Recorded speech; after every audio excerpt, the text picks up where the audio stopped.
So, you know, she was willing to pay $1.50 because she wanted to wash her car on the way home. But it was a great case study of, you know, we know that there are people who buy us for the coupons or the comics, and then there are other people who buy us because they want to read about Iraq or the economy. And so, you know, we have, in fact, compared to other major metro newspapers, we have #1 penetration in the country. We have 50% penetration during the week and 60% on Sunday, which is incredible. And so the challenge for us as classified advertising has migrated to the web, and that makes total sense. I mean, if you're buying a car or a house or whatever, you know, you want to look at it and see it, and often people will start in the newspaper to get a feel for what they're looking for, and then they'll go online to research it and complete the transaction. So a lot of that revenue has just gone away, and that revenue is not going to come back. So the problem for newspapers generally is you have to right-size your business. Our costs, you know, now exceed our revenue, and we're like the airline business in the sense that we have very high fixed costs. The cost of the paper is one of our biggest costs, and there's been a lot of consolidation in that industry, and they have just, the prices have doubled in the last 6 years. So it used to be $400 a ton, now it's $800 a ton. It's added $30 million to our bottom line in the last, since 2000. $30 million to the bottom line. $30 million to the bottom line from the paper alone. And then, of course, a lot of advertising revenue has migrated. So we have, and the cost, you know, we have about 700 journalists and editors in our newsroom at the newspaper, and then another 100 at .com. And then we have, I think, 26 bureaus all over the world.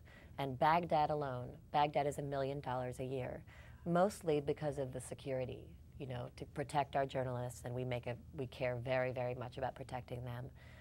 We have to have round-the-clock security. And so it's incredibly expensive, and part of the challenge for us, we talk a lot about, you know, we are part of the new media. We have a site. We try to be very creative and cutting edge, and our reporters, we've given 140 reporters video cameras, so they have them, you know, and they're twittering, and they're doing videos. And in a way, it's an incredibly exciting time for media because there are all these things you can do, and you can get all these citizen voices. You know, you look at when there was the bombing in the London Tube, you know, it was citizens sending in pictures of what had happened and videos. And so all of that is really cool, but a lot of what's challenging for us is we're the ones spending $1 million at Baghdad, but, you know, the Huffington Post links to it and gets all the page views from it, or Google gets to monetize people who are coming to read articles. So our challenge is we have this big cost structure, and then we also have a mission. You know, we care about the news that we provide, and we really feel like, without being pompous, that it's an important part of our democracy and our job to give people the facts and let them make the decisions. But that's expensive to do, and so our challenge is really, how do we right-size our costs? How do we either shrink the newspaper or cut down on our costs of generating the news, or, you know, what are the kinds of things we can do without eviscerating what we do? And a lot of newspapers, for example, have cut back on stock agate, which seems like, for most of our generation, well, duh, you know, who cares? You go online and you get your stock quotes. But we still get that. We have 4 pages left of stock agate, and we cut back 2 pages recently, and we got 23 calls. So it's not a lot, but there are people who still rely on it, and we actually added some stocks back in for those people who had called. But I think we will probably have to can the next 4 pages. And things like TV Week is a great example. I mean, we lose about $2.5 million printing TV Week. And many of us inside the company are like, just kill it. I mean, just kill it, right?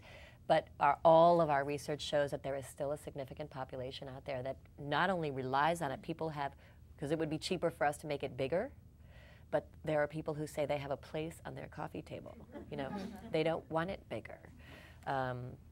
So it's those kinds of challenges. Is what do we do and what do we not do? And some of our readers, our loyal readers, complain like, how could you do that? How could you cut back? You know, it's just like, we're doing the best we can to give you the best newspaper we can, but we are going to have to manage it differently, and everyone's doing it. It is such an amazing, important role that the Washington Post has in the world. And you look at the major publications out there, and it is under threat. I mean, and you can't, so what do? Become government subsidized? That would be fun.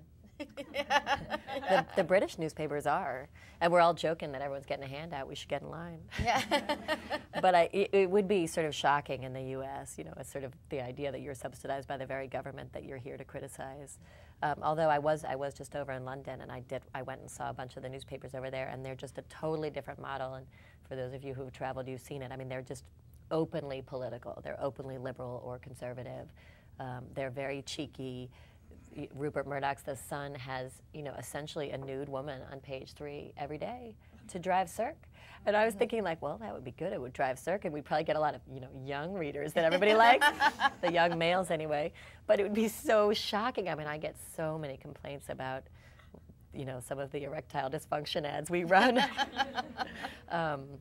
But yeah, so no, a government subsidy would be nice, but I don't think it's realistic in the U.S. And no, I think it's about, you know, we're running a business, and my grandmother is often quoted internally as having said, in order to do good, you must do well. And that is our mission. So we have to run a good business in order to support the bureaus and the news that we put out. So I think that was an incredible quote we just heard. In order to do good, you must do well. Attributed to Catherine Graham. I think that's really an amazing thing. That's an amazing quote. And sometimes we can just distill down to simple words what's the truth of something that we need to know and inherently hold. So let's talk about where publishing going. There's a number of women publishers who've emerged in this town. We've got Suzanne Clark, as publisher of National Journal, and we've had Suzanne's been on the hot seat before.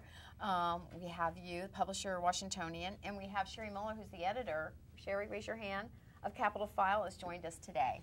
So it's interesting that this has really been perceived as a very male-dominated industry, and we're seeing the shift. You think the guys are running for cover? This is so bad out there. Maybe, Yeah. maybe. They're smart. Yeah, they're smart, yeah. I'll do it, I'll take charge. Yeah. I think now would be a great time, because I know a lot of people have a lot of great questions for you, and I could sit here and talk to you all day, because I think you're the most fascinating, beautiful man. Oh, what, dating. Dating? Are you dating? I got to ask that. You know, the girl stuff. Let's say I try, but I do not have a good track record.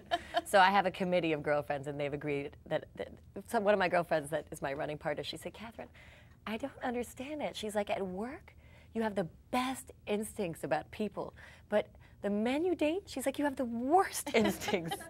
So we've agreed that they're going to pick for me. And all right, okay. Yeah. So are there openings for the committee, the advisory board? Yes, absolutely. You guys have ideas, call me collect. All right. And they have to be willing to take on 3 kids and 2 dogs and a busy life. And eye drops. And yeah. No, I'll do that part. Okay, you'll do the eye drops. Yeah, all right, yeah. okay. No, I'd pass that one off, too. Yeah. No, I know. You know, a lot of times we find that for a lot of women who've been on the hot seat here at CEO Chick Chat, we found a lot of times when they're married, their husbands stepped out of their careers for a while to take on child rearing. So I can appreciate how demanding it is. But I'm sure you've worked out time that you've got some downtime, hopefully. Yeah, no, Good. I do. I think sleep is the one that loses. You know? Yeah. I'll often go out after my kids are asleep so that I don't compromise my time with them and get to see but not just dates, but girlfriends. That's a challenge. Well, who's got some questions? Yes, ma'am. I have a couple New York questions. East side, west side? East side. Yankees, Mets? Boston Red Sox. So Jets, Giants would be Redskins probably is your answer? Or? You know, honestly, having grown up, I grew up in a Chick family where sports were just not part of our growing up, and so I don't care about that one. And then the business-related question is, with all the new media and all the ways of receiving information, are you looking at putting programs together for the Post so that you can get, and I know there are some where you can get it on your handhelds. Yeah, we have that now. We have Washington Post. But I mean, expanding it and. We are. We're aggressively going into that space. We have Washington Post Mobile, so you can get it on your iPhone, you can get it on your BlackBerry. As I said, our journalists are twittering, they're on Facebook. So we're very actively trying. I mean, I think our view is we are now not a newspaper. We are a 24/7 newsroom, and we have multiple platforms. And some people like the hard paper because that's a good package for them, and some people check the website, and many people read the paper in the morning, check the website during the day, or they're getting it on the, we send out text alerts on news. So we're sort of exploring, we're on the Kindle, for example, which is a sort of small percentage of people are using, but you can get, it's one of the first times you can get the Washington Post outside of our area other than on the web. Are people picking up Kindle? Are they using it? Is it being adapted or adopted? I think it's slow. I think it's yeah. slow. I mean, it's still expensive. It's almost $400 for a Kindle. And I started using it just because everybody said, look, in your industry, you've got to have one. You've got to see what it's like. And actually, the person who uses it the most is my 8-year-old. I mean, I got it, and I hadn't had time to take it out. Or I think I'd left it on the kitchen counter, but I hadn't set it up. And 3 days later, I came home, and she was 7 at the time. And she's like, Mommy, I set that thing up for you. And I was like, what thing? You know, that thing you left on the counter. I was like, you did? How did you do that? She's like, oh, it was easy. I just followed the directions. And I could not get it out of her hands. She read the entire Nancy Drew series on the Kindle. And I said to her, I was like, is this normal for you to read on this? And she looked at me like I had 3 heads. She was like, of course. And she goes back and forth. I mean, she has no problem reading a printed book or the Kindle. So that was just sort of eye-opening for me. And when I went to London, I took the Kindle with me because I'm reading Doris Kearns Goodwin's book about Lincoln. And I didn't want to carry a 700-page book with me. So I downloaded it to the Kindle and I read it, and it was actually a great experience. I find it less good for the newspaper experience yet, but you know, they're improving. There'll be a Kindle too, and God knows what the future will bring us. Interesting. Well, let's go Tyson's real quick, because I know we've got Tyson's there, and they're always so patient. They're hiding. You girls can sit where we can see y'all. Maybe there's no one there. No, there are always girls there. Oh. Yeah, is anybody there? Hello, is anybody there? I think everybody wanted to come down here today and see you personally. Somebody.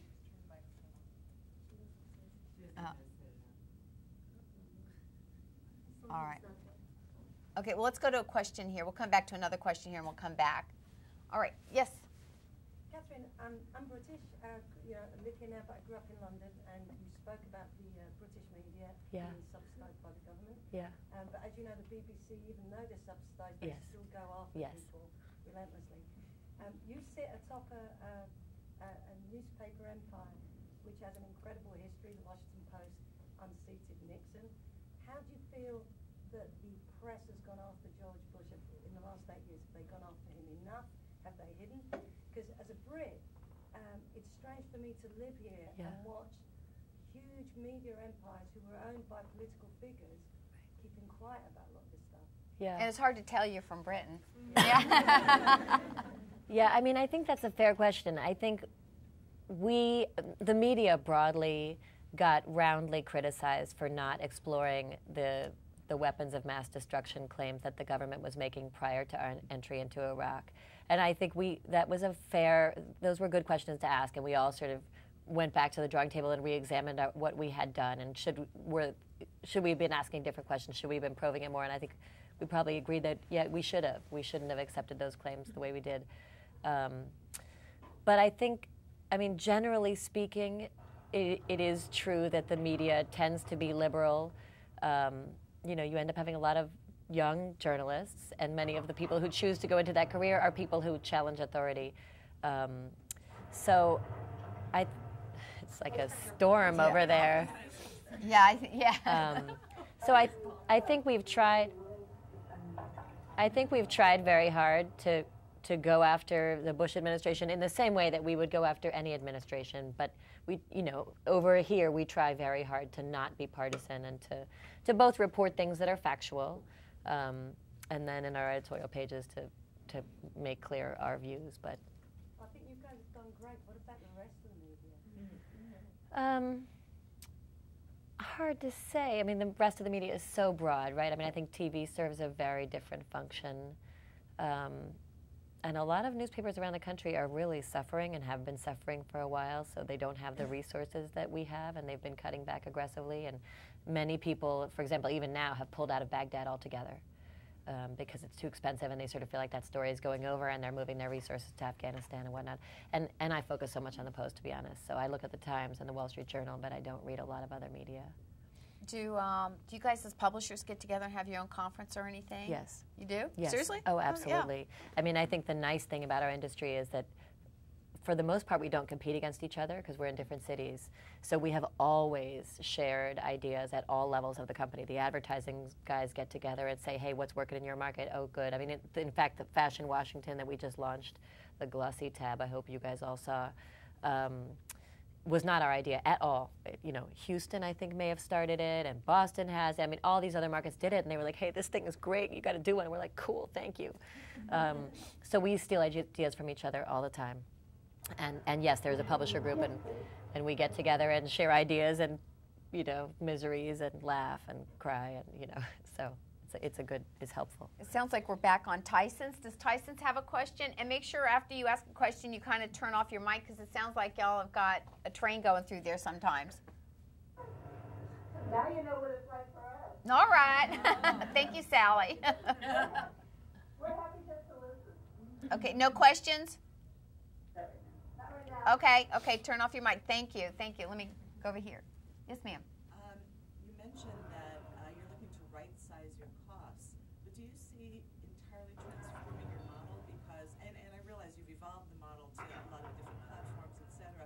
I understand there's a site, and I don't recall the name, that where a lot of the investigative journalists, for example, from the LA Times, who's recently left, went, and they're basically looking to provide centralized investigative services, investigative journalist services, to various newspapers who can no longer afford it. Just as you're saying, I mean, it's a very expensive, labor-intensive venture. And do you ever see a time when the Washington Post might tap into stuff like that? Well, we do in many ways already. In fact, for years we've had a service called the LA Times Washington Post Wire Service. So we have for years sold all over the country to hundreds of newspapers our content, and they sign an agreement with us and they can use whatever content they want, both in their paper. The other way around. So you're talking about it as a revenue stream, and I'm talking about it. You talked about right-sizing your costs. Yeah. But I'm saying really outsourcing that to a centralized investigative organization. Not at the moment, no. I mean, I think we think that sort of the core of what we do is great journalism, and we care tremendously about the quality of the work that we produce. So I think it's more about thinking about how do we do things differently, how do we do things faster and cheaper, and what other platforms can we monetize. And so I think it's really just thinking about what do we do and what are we good at, and how do we preserve that, and what should we not do? What do people not expect from us that we should get out of? Cynthia, can you repeat the question? Okay, from in the future. So we were talking about, would you outsource your reporting staff? Which it probably sounds like it'd be on a as choice or as need basis if it made sense to bring in. Anybody? Well, and we do have, I should say, we have partnerships now. I mean, you know, we had a partnership with Kiplinger for a long time where we take business content from them. We get content from the Financial Times. So where there's a publication that we think shares our standards, absolutely, we would share content, and both ways. We had one over here. Yes, ma'am. Hi, Suzanne Fulton. You mentioned earlier that your journalists are getting more and more on Facebook. Is that from your encouragement to them to do that, and is it for to get inquiries or content from the wider world, or what is the goal of that? I don't run the newsroom. There's an executive editor who runs the newsroom, so he really sets the tone of his expectations for what they do. But no, I don't think anybody has, I mean, as far as Twittering goes and Facebook and stuff, I think most of the journalists have done that on their own. But with this concept that there are all these platforms out there that we should take advantage, and we know people are receiving their media in different ways, and we want to be there. But Facebook actually is a great example. I mean, one of our reporters, Ian Shapira, who's fantastic, and when the Virginia Tech shootings happened, he completely on his own, he's young, and he was on Facebook, and he friended one of the students there in the dorms, and that's how he got in the dorms and able to talk to the kids, because they were keeping media out, and he's so young, he didn't look like, a journalist from the 1950s. So, so I think we're just seeing that, like Don, my uncle, who used to call himself the analog guy, is all over Facebook. And he, every day he'll friend anybody. Go friend him today. And then he sends out links, like, here's an article that I love today, and he has like 4,000 friends. And so 4,000 people say, hey, this is what Don Graham is reading today.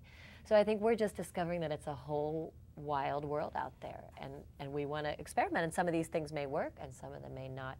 But but I wouldn't sort of mandate. I mean, I'm on Facebook. I don't use it a ton, but I wouldn't tell a journalist which media to go on.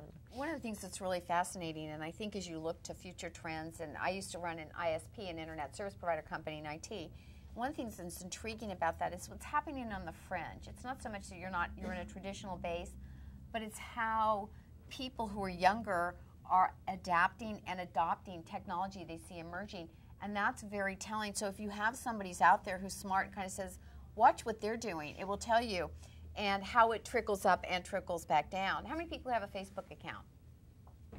Almost everybody. Very good. Very good. Yes, ma'am. I'm one of the lawyers in the room, and the thing I like about the law is learning the various fields and that lawyers go into. And so I was just curious, you mentioned you started off at the paper in the legal department. How did you, what is it about advertising that you saw as a natural transition? How did your skills as a lawyer translate?